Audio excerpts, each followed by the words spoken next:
అన్నిటికంటే ఎక్కువగా ప్రార్థనలోనే George pox ఆనందించేవాడు. అతని ఆత్మ యొక్క లోతైన ఆంతర్య బలము, అతని మాటల్లోని గాంభీర్యత, అతని ప్రవర్తనలోని పరిశుద్ధత, పరిపూర్ణతను సంతరించుకున్న అతని మితభాష్యత అపరిచితులను సహా అట్టే కట్టిపడేసేటివి, ఆప్తుల హృదయాలను కదిలించి వేసేవి. నేను గమనించినంతవరకు అతని అద్భుతమైన జీవన విధానానికి కారణము కేవలం అతని ప్రార్థనయేనని నేను గట్టిగా చెప్పగలను.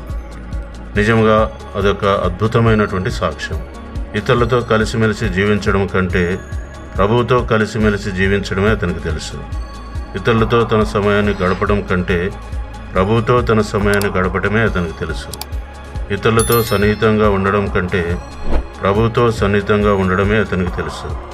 నిరంతరం ప్రభు పాదముల యొద్ద గడిపే ఆ అద్భుతమైనటువంటి వ్యక్తిని చూచి ప్రజలు భయంతో వణికిపోయేవారు. అతని పట్ల లోతైన గౌరవ భావంతో వారి హృదయాలు నింపబడేవి. ఇట్లు విలియం పెన్. ఇటువంటి ప్రార్థనా సందేశములు అనేకులకు చేరున్నట్లుగా ఈ వీడియోను లైక్ చేయండి, షేర్ చేయండి, సబ్స్క్రైబ్ చేయండి. దేవుడు మిమ్మల్ని దీవించునుగాక.